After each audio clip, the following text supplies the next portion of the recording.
Hello and welcome to Coffee and Conversation with Monica and Angie. We have Chelsea Romo here today, and we are so excited to have her share her story with us. Thank you so much for being here. Yeah, absolutely. So if you want to go ahead and tell us, I guess we'll start off with the October 1 incident and how you are related to Las Vegas. Yeah, so I was there.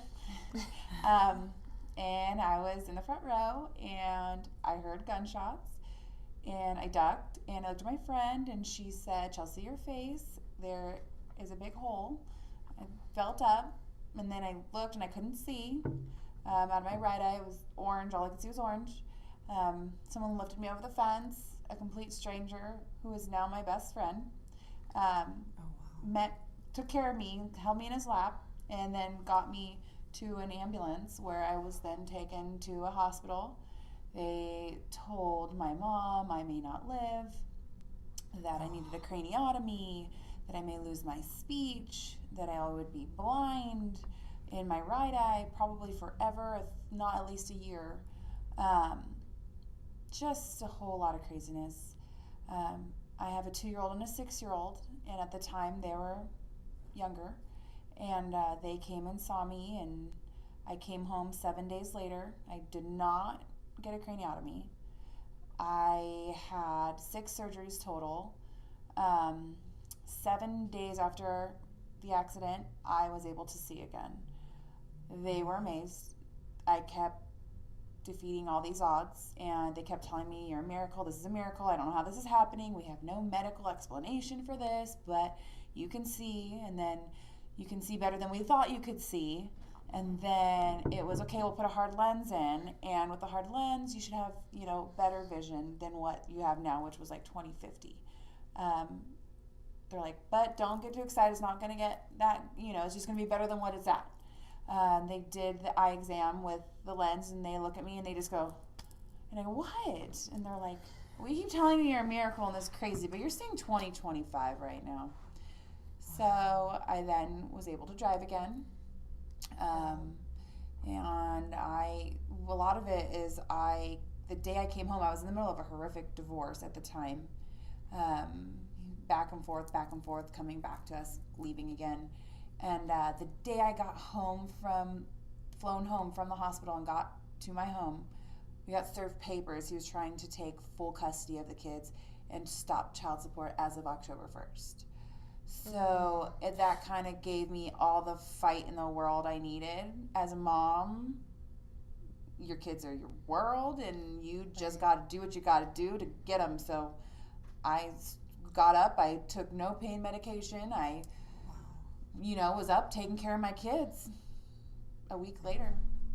It wasn't easy. I had a lot of support, a lot of family and friends around there to take care of them because I was having to take a lot of naps. I was really tired. I had a pretty horrific brain injury. It took a long time before I even got my lens, so it was a long time before I could see, but I had to fight like hell for my kids. Wow. I know, like, the more I learn, the more I'm like, what?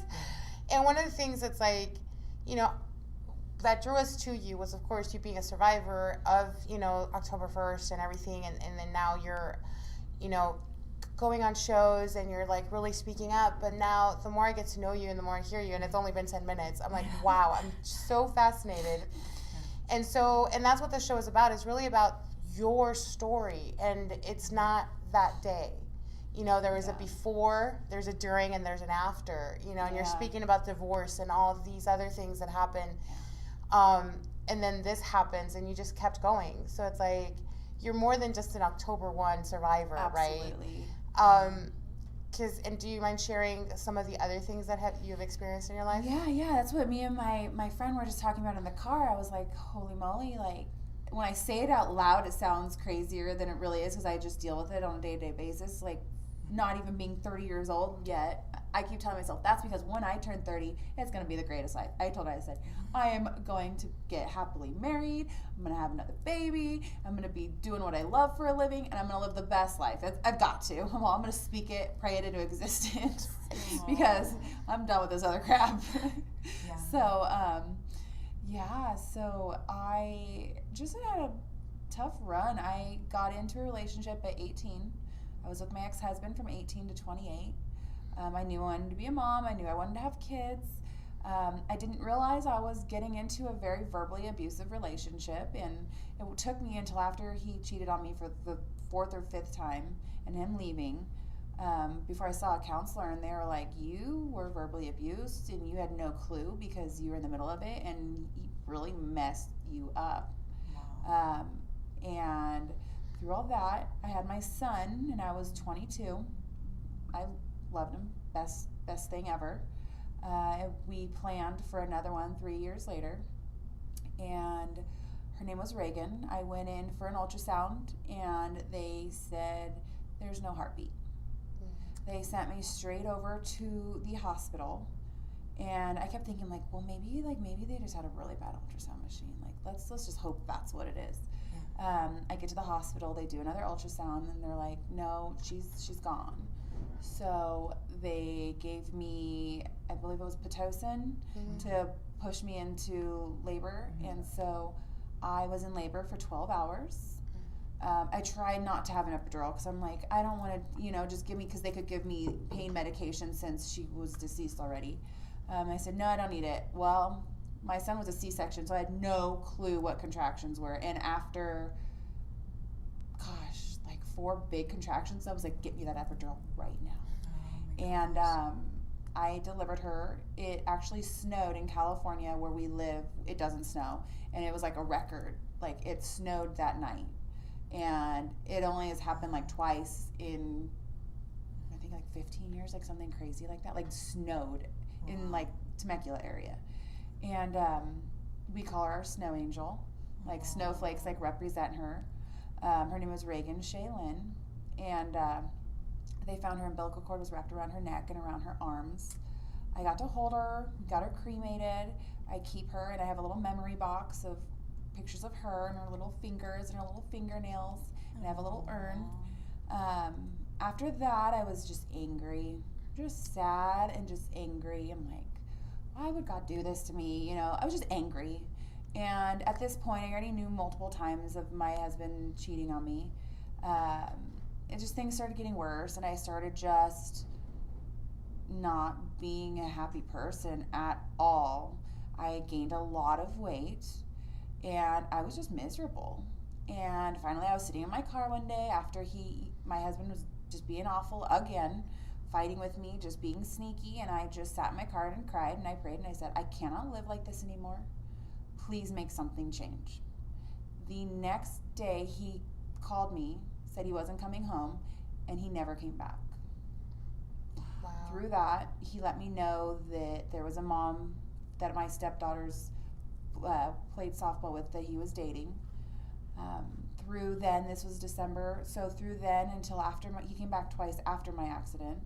A total of 5 times he came back, said he wanted to be a family again, and left. And I kept taking him back. Now I look back and I wonder why I did that. Why I would. It was because I wanted to keep my family together.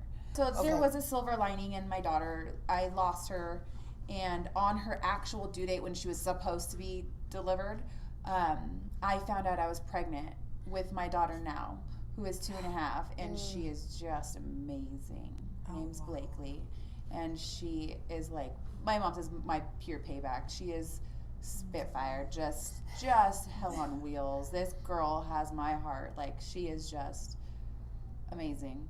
So awesome. that was a really good way to cope with it, because I was pregnant and then I wasn't, and nobody's body is used to that. You're supposed to go home with the baby.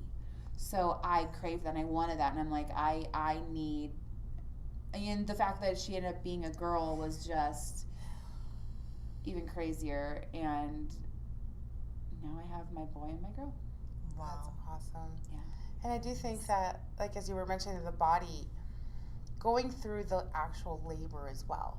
It's a little, like, not to say that one's better than the other, but to go on and through full-on labor, like, psychologically, that also messes with you. It's like, where's my baby?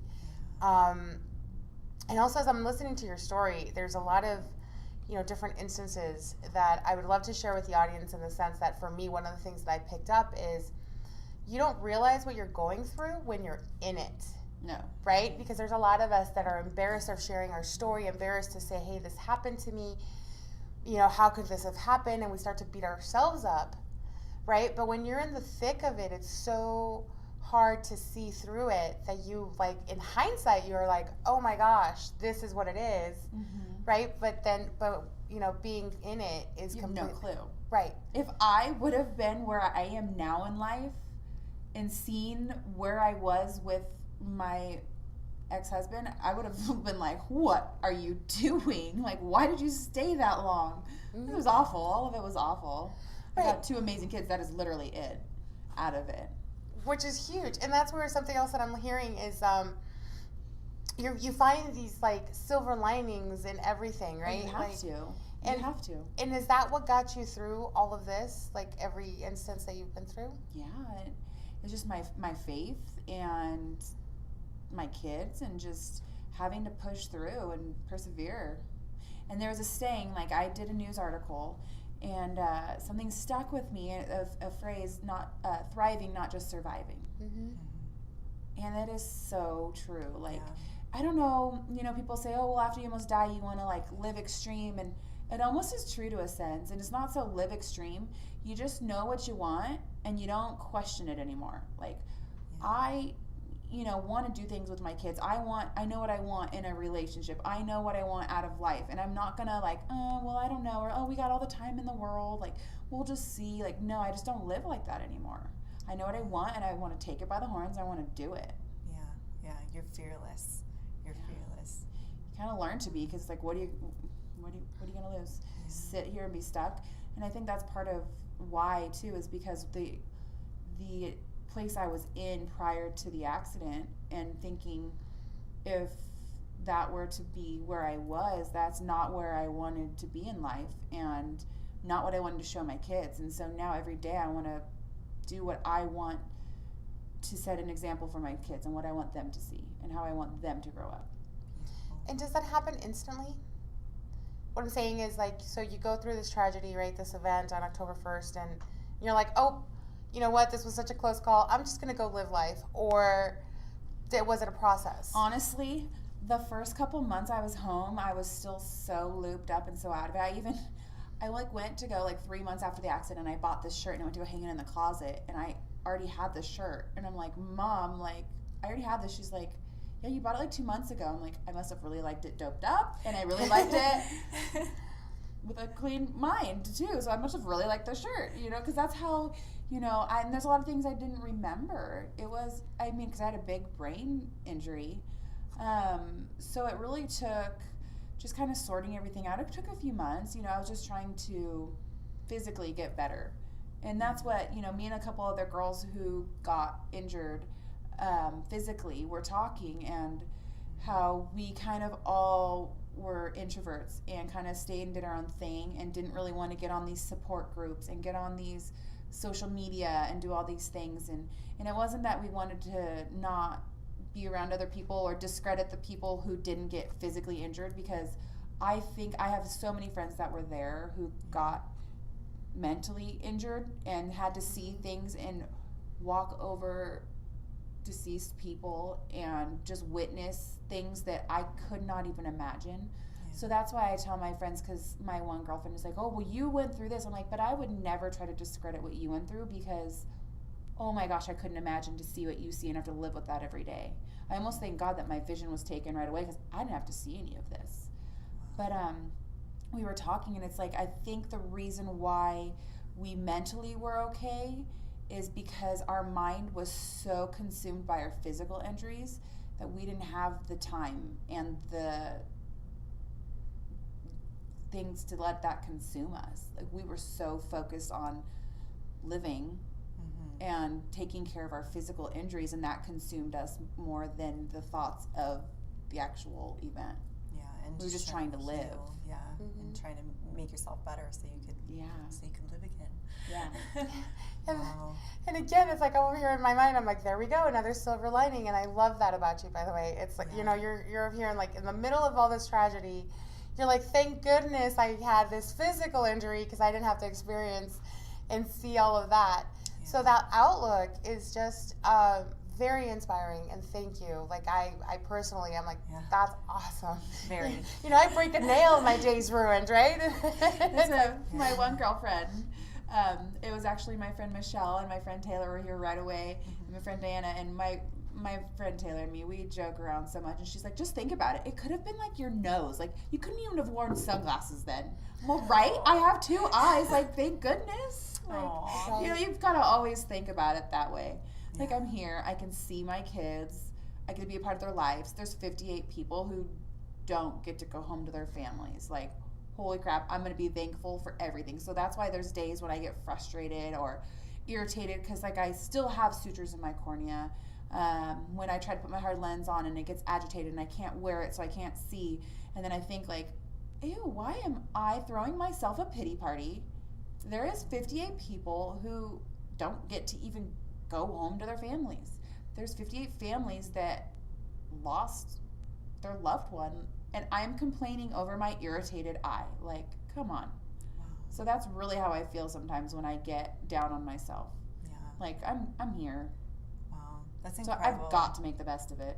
Yeah, that is incredible. I do want to touch too. You had mentioned that there was some negativity online, and as much social as we media, wanna, never. we of course always want to try and keep this positive, but I do think that this is an important part of what you're going through right now, and we want to bring awareness to that too.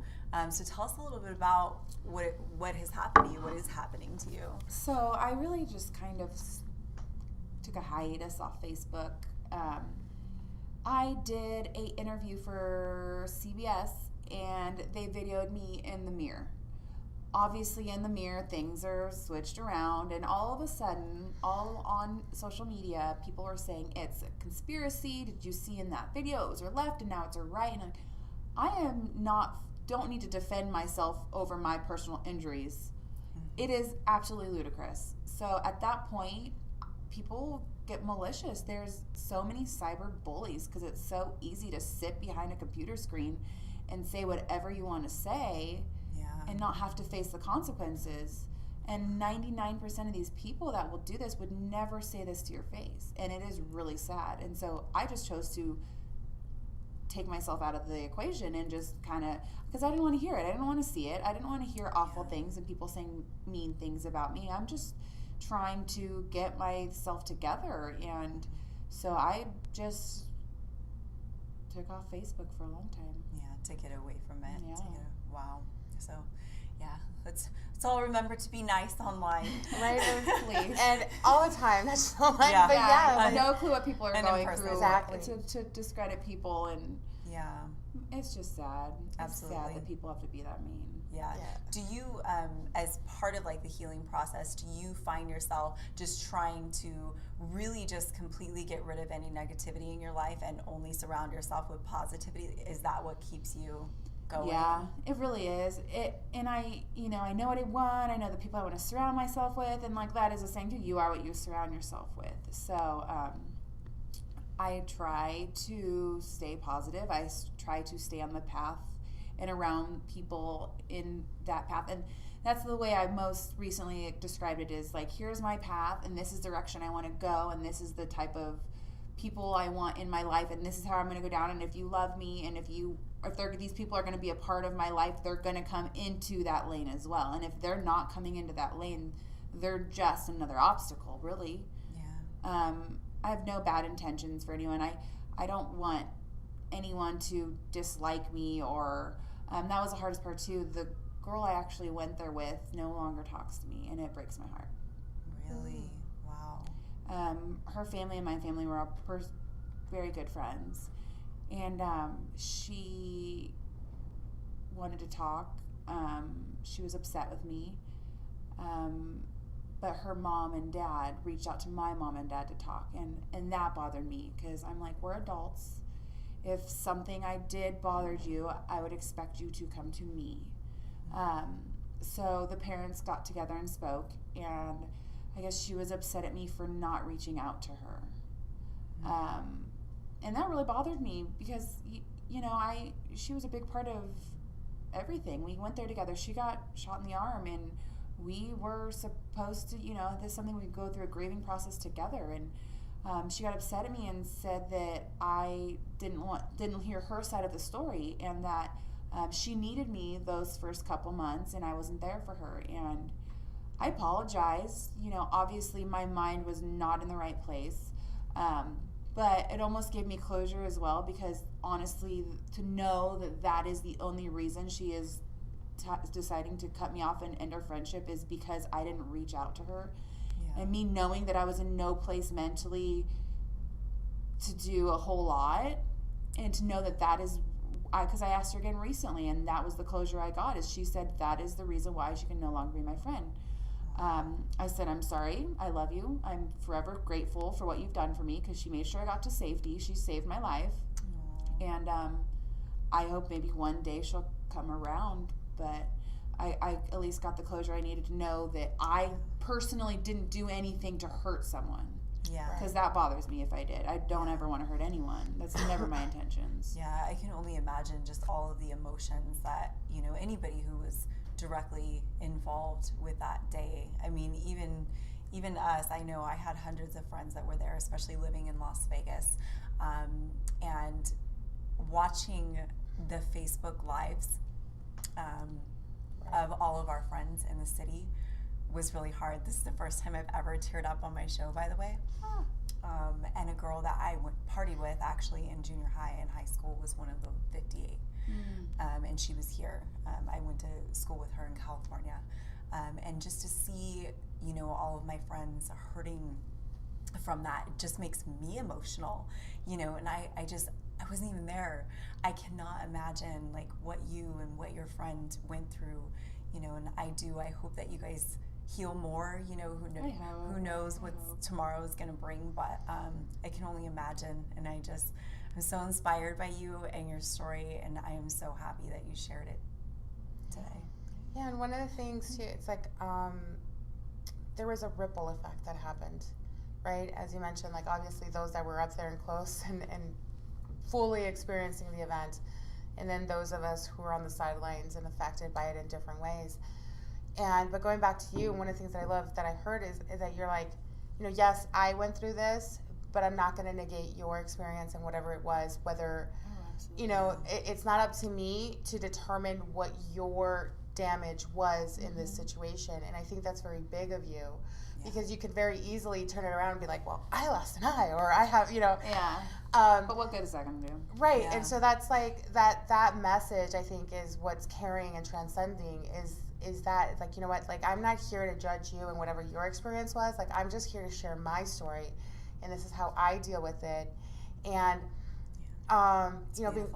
being strong enough to be able to like acknowledge yourself in this and be like, hey, I matter too. Mm-hmm. Right? So there's that balance, and I think people miss that sometimes, where they're like, no, you need to make it about me. It's like, no, it's about us. Mm-hmm. And if right now that us looks more like me, that's okay too. Mm-hmm. Yeah. That's because I get to see people who get upset that people wear like things that say I'm a survivor, and like, but you didn't get injured. I'm like, hey, you know what? You have no idea. Yeah. Some of the stories that my girlfriends have shared with me, what they saw, oh my gosh. Yeah. Couldn't imagine. Wow. And overall, like that message is like, and it goes beyond October 1st. It's like, I know that that's been a big part of why people reach out to you, but also again, the silver lining, like this provided you the platform to share your story. Yeah. And there is more, there is that, verbal abuse and losing your child, and how to overcome what unfortunately is a day-to-day life, right? Yeah. Like these are issues that we all deal with in different levels and different many people. And using this as an opportunity to really empower others is so awesome. And if we could, or not we, if you could really just sum it up what your message is, if there's something out there that you want to share with anyone who's struggling, what would it be? Gosh, it's just push through it and have faith and know that it's gonna get better. It's gonna get better if you stay strong and stay determined. Anything is possible. It really is. You just have to stay strong. And you really don't know how strong you really are in your full potential until you are in a position to have to really show it. No, what was really cool is I came back in June for the first time, and I met the nurse who pulled me off the ambulance, and we actually, it was the funniest story. We met, and it's like 11 at night, and I told her, I'm like, I've never had a tattoo, but like I like lost an eye, like I can get a tattoo now, like I am like badass now, okay, like let's get a tattoo. And I'm like, but I don't really know what I want. I'm like, I found this saying and it's faith and I really like it, and I just want to like incorporate more to it. And she goes, well, you should add the EKG symbol and then the Route 91 emblem on the end. I'm like, let's go. Oh, wow. And she's like, okay. So we cruise around. There was another girl with us who became a friend of mine who is from Vegas, who sent the kids presents and stayed in contact with me, and I just met her through everything, and it was just super amazing to me through everything. She was like, all right, I'll drive you guys. Let's go. So we get to Hard Rock, and we go in there, and they're like, oh, we're closing right now. And my girlfriend, who was the nurse, we had a couple drinks. She's like, oh, no. She is here just for tonight. This is what happened. We just met for the first time since the accident, blah, blah. And the tattoo artist was like, okay, hey, go ahead. Give me the keys. I'll stay open late, and I'll do tattoos for them. Oh, that was nice. We went in there, and my first time back to Vegas, I got this. It says Faith with the EKG symbol and the Route 91 ribbon. Oh, Wow. And it was awesome. That's beautiful. Like my first time back, and because I'm like, I'm gonna make new memories of this. And so I look at it every day, and I see my faith got me through it, and that all things are possible. Wow. And so I'm trying to start a foundation. I feel like God's given me this platform to now use my testimony. So I am trying to start a foundation. It's called the Chelsea Strong Foundation. It's on Instagram, and we are working on the website right now.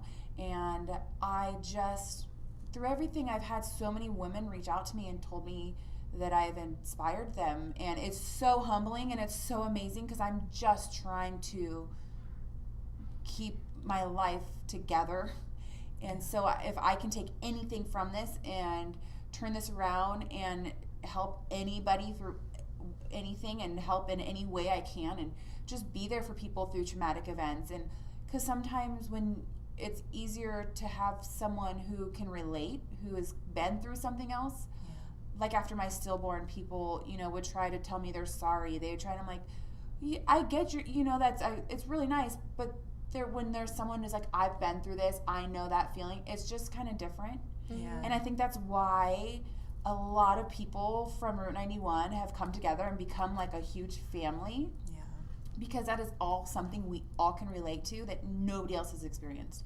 And we'll meet each other once, and I can't even tell you the list of people that are like family members to me now.